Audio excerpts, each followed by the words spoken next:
Hi and welcome to the Adelaide Horror Podcast. It's your host Zombie Joe. Today's episode 9 and today's topic is going to be Lycan Horror. So I'm going to be reviewing 2015 Howl. So yeah, werewolves are kind of my jam. That's my favourite creature out of all the kind of supernatural creatures out there in the horror genre. My first introductions really to werewolves was kind of soft and bubbly and cute, and as the years went on and the older I got, the more I kind of got exposed to more of the darker kind of scary and then the downright gory side of Lycans. So really my first introductions into werewolves was the Wolfman, classic Universal Monsters Wolfman here in the t-shirt. I watched that on TV and really enjoyed it. So it was the classic 41 with Lon Chaney Jr. and he played Laurie Talbot.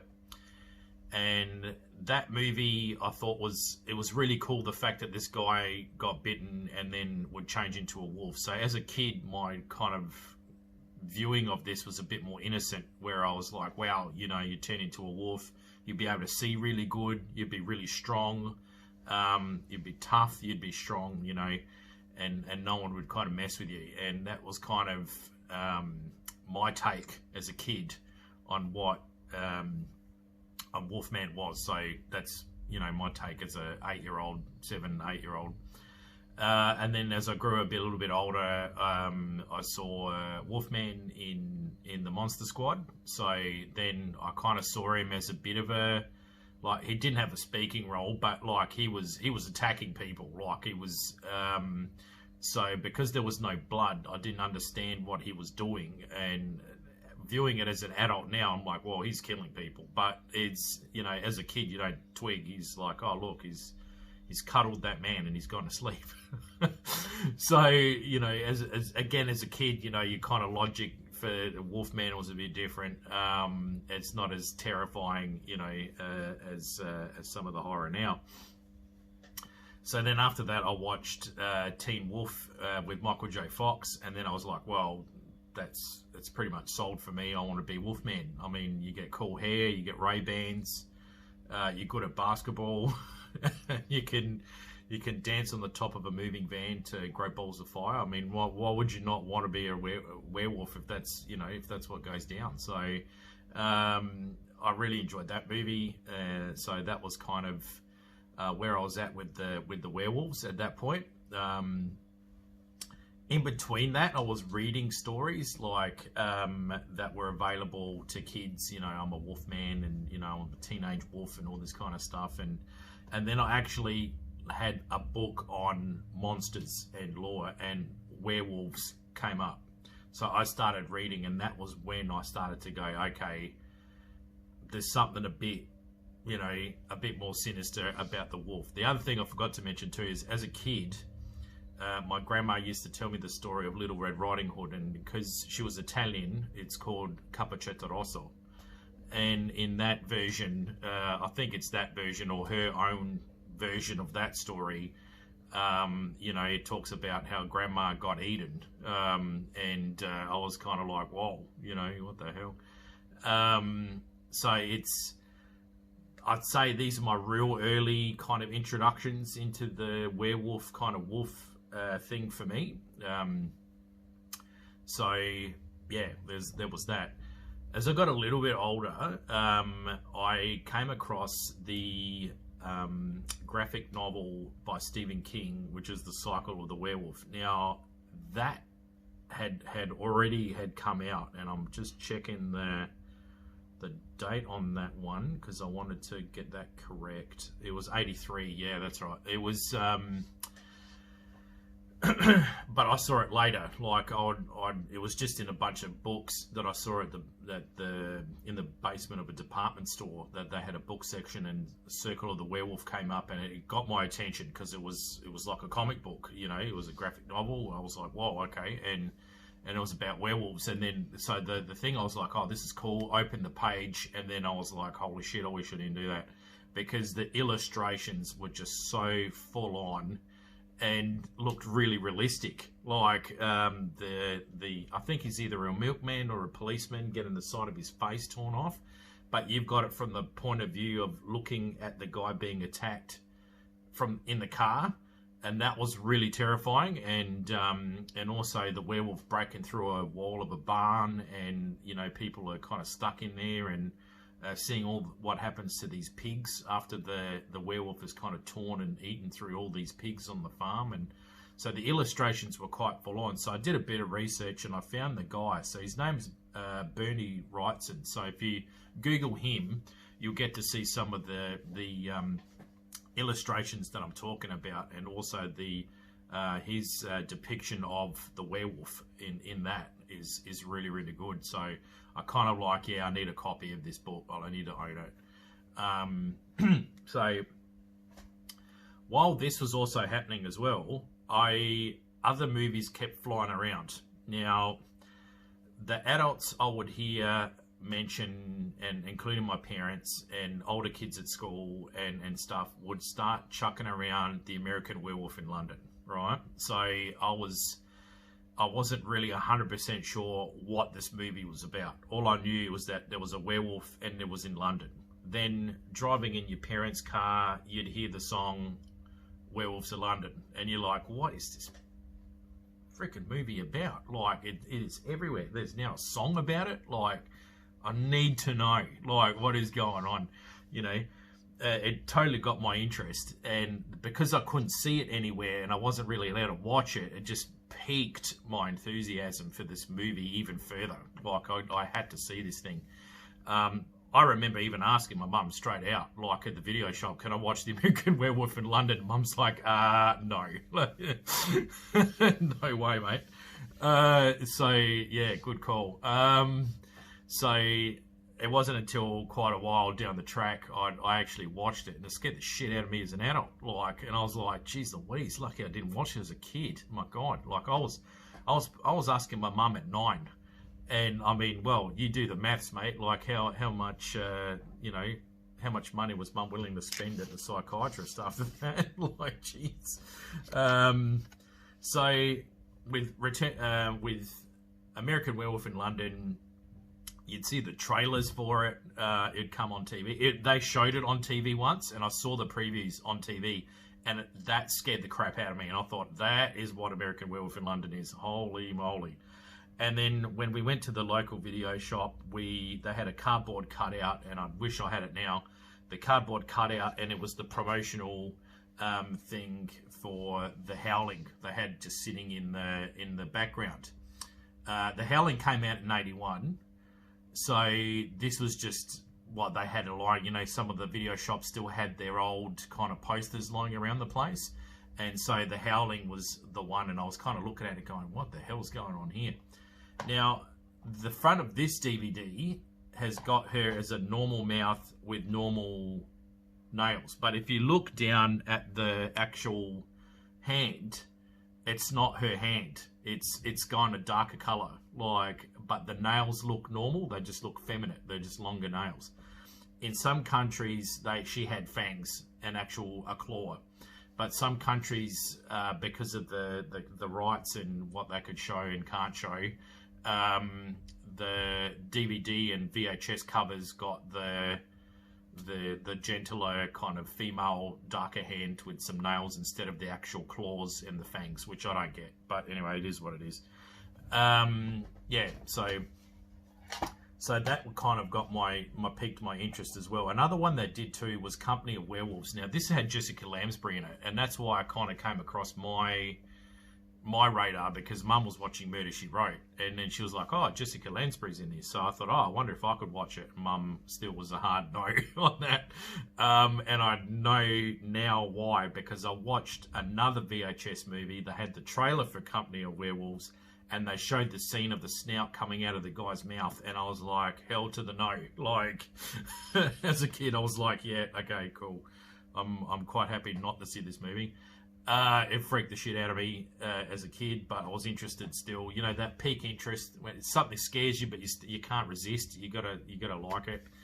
And then another was Silver Bullet, and that was another Stephen King movie. So that was a kid versus a werewolf, and the thing that kind of spooked me the most was that the person that was the werewolf was, when they weren't a werewolf, there was someone that you would trust, you know, and that you wouldn't picture in a million years, like being the werewolf. So that to me freaked me out. I was like, whoa, you know, it could really be anyone.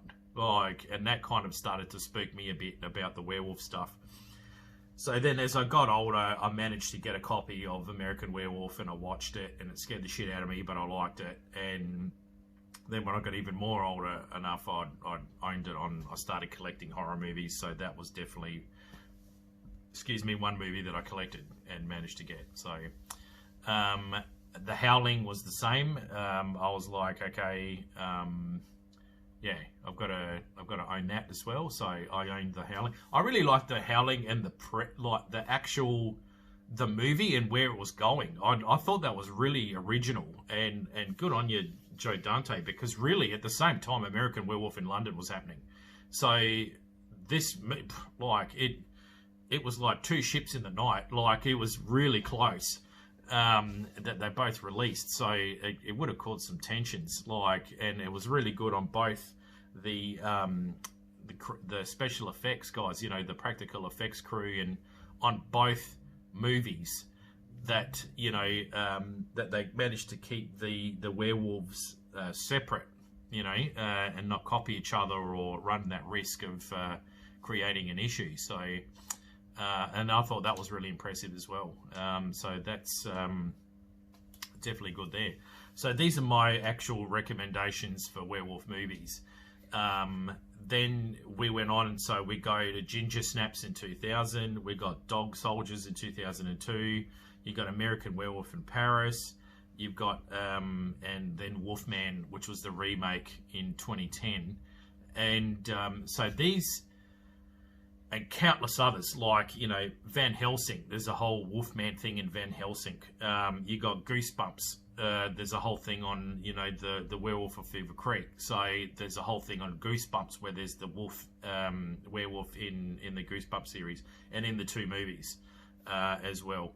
So, you know, and Trick or Treat as well. There's a whole little mini section that is around a werewolf. Now, I can't really talk about Trick or Treat because I would spoil it, because Trick or Treat, as we all know, being fans of that amazing movie, Trick or Treat is just one entire kind of interwoven story.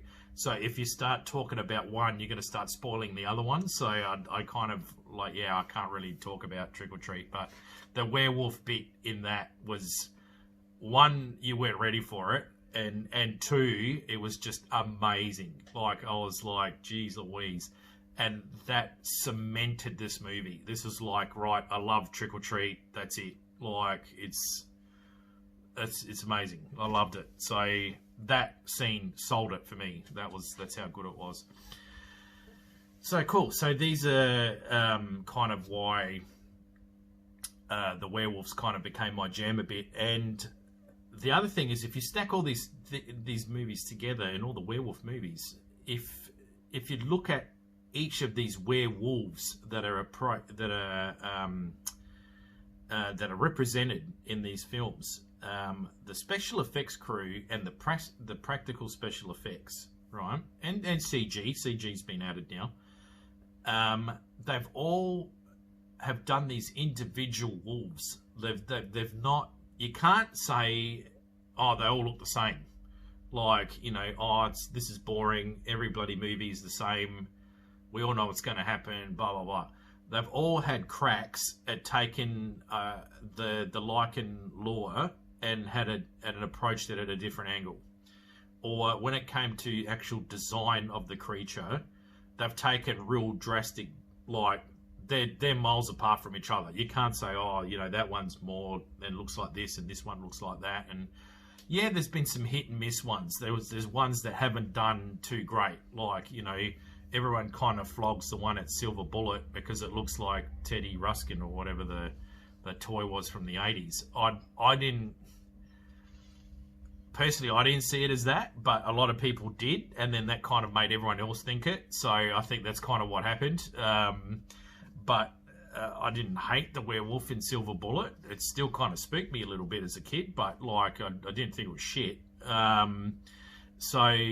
But the ones in American Werewolf in Paris, I think that was the one. If I had to rank them, that would be the bottom one for design. Anyway, but they're still scary, like they're still full on, but yeah, just design wise, if you had to rank them, that would be the 10th at the bottom. So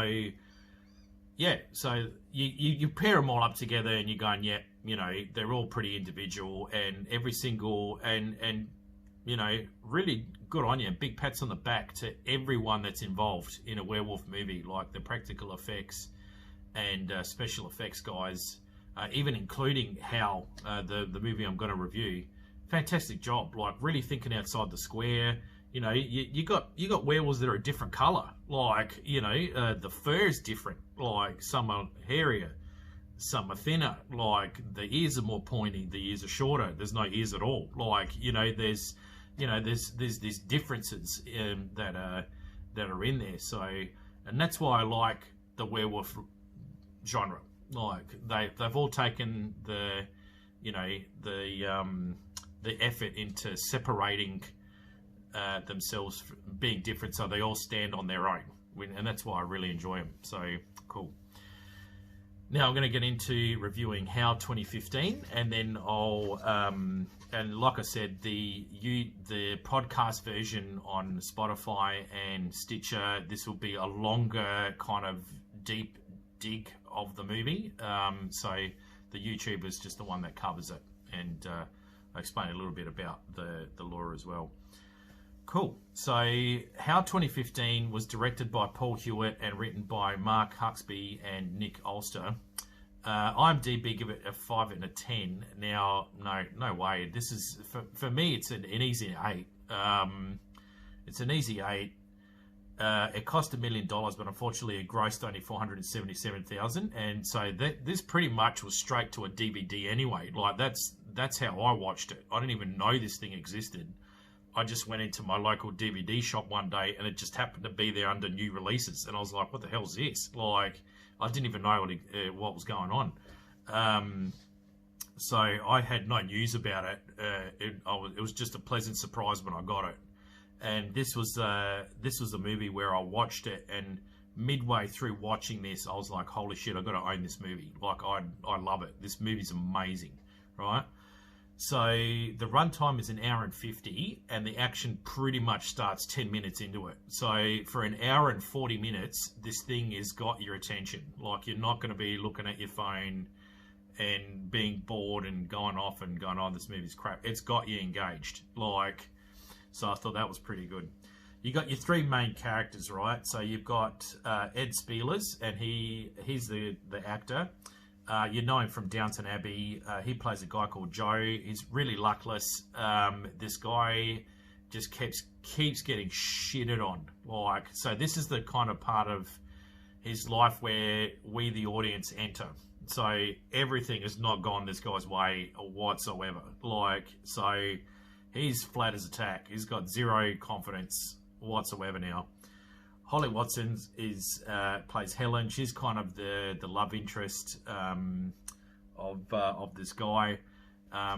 You know, from some British TV shows, Hollyoaks and Father Brown.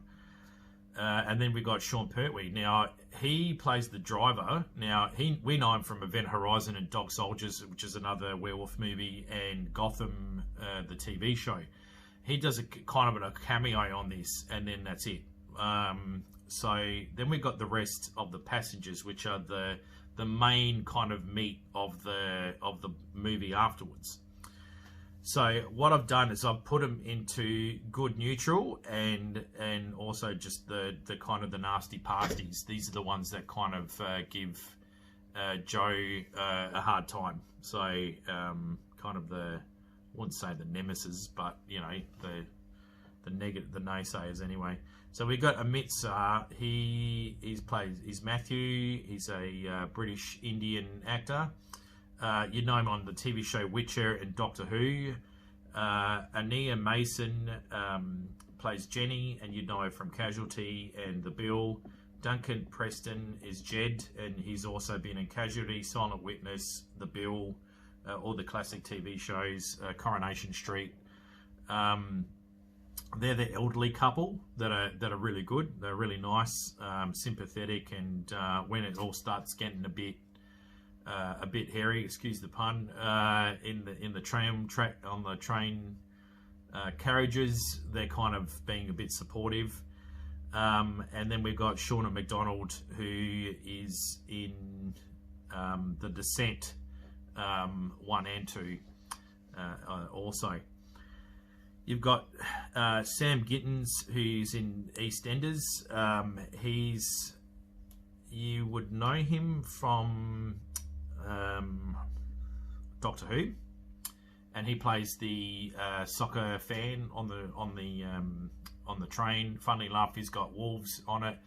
I don't think it's Watford. I don't think that's the team. I kind of looked at the logo to see if maybe it was someone chucked in the guy wearing a soccer wolf top. So Watford is the Wolves in the Premier League. So I thought it might have been a Premier League top, but it's not. So yeah, and then we've got Elliot Coven. You'd know him from Death in Paradise, Peaky Blinders, and he was also in Golden Compass. He plays Adrian, absolute douchebag. You want to punch him in the face repeatedly from the start of this movie to the end of this fucking movie. A brilliant actor. You just hate his guts. He does an amazing job. He does an amazing job. Really good acting. Oh my God. And then Rosie Day, she plays Nina, and you know her from Black Books, Misfits, and Outlander, and she was in the movie The Convent, and she's just another problematic, young character, always on the phone, real bad attitude, and you kind of, yeah, she just rubs you up the wrong way, continually through the whole entire movie. So, like I said, this is the movie that I'm now reviewing, Howl. Really good cover work. So as you can see here, you can see the kind of the creature involved in this. It is a werewolf, but there's a bit more of a story to that, and I won't spoil it. Like I said, the action pretty much starts probably 10 minutes into this. And the other thing that's really impressive about this movie is CG. They've actually got CG of the train going through the forest at night time, and it looks real. They've done a fantastic job doing that, and then once the creature starts coming out, then kind of shit hits the fan, and these guys have got to work together. This movie's shot in 2 carriages of the movie and the front control area, and that's it. That's where this thing takes place, and a little bit outside, and that's it. So for a movie that goes really for an hour and 40, that's amazing that the location really doesn't change, and it's really down to the actors and really selling the situation, which makes this film really, really good. I've watched this movie multiple times now. It's still enjoyable. I've got no issue whacking it on and watching it again. So it's really, really good, really impressive, and fast paced as well. So absolutely one of my favorite werewolf movies. Good for a first time horror film. Yeah, I reckon. Look, there's blood and guts. I'd give you that warning now. If you're a bit squeamish, look, you'll probably cover your eyes. But all in all, it's not over the top. The transformation period, however, when some people start to change and what they look like is terrifying. Because you do a POV where they stand over you and you're looking at them and they're smiling in the eyes, and I'm like, oh my God. And that is just pure heebie-jeebie levels. It breaks the monitor. It's high heebie-jeebie level. So, yeah, definite recommend, definite check out. So, yeah, I hope you enjoy it. So, when I upload the Stitcher version, I'll go into more of the nitty-gritty about the whole story and stuff. This is just a run-through. I hope you enjoyed the show. Thank you, and sorry for having to reshoot the episode again. I just wanted to do the right thing and not kind of cut anyone's lunch with the copywriting of music and things like that. So I'll start getting onto creating my own music. I think is the best way to go about it. Cool. So yeah, Instagram, Facebook, now on Stitcher, now on Spotify. And or you can email me lowercase zombiejoe@gmail.com if you want to contact me, if you want an interview, if you're an artist or a local illustrator, author, actor in the horror genre and would like me to promote your work, I'll be more than happy to do so. If you're another podcast and you want me to promote your work, I'd love to do so as well. Cool. Thank you very much. Stay scary, and I'll see you in the crypt.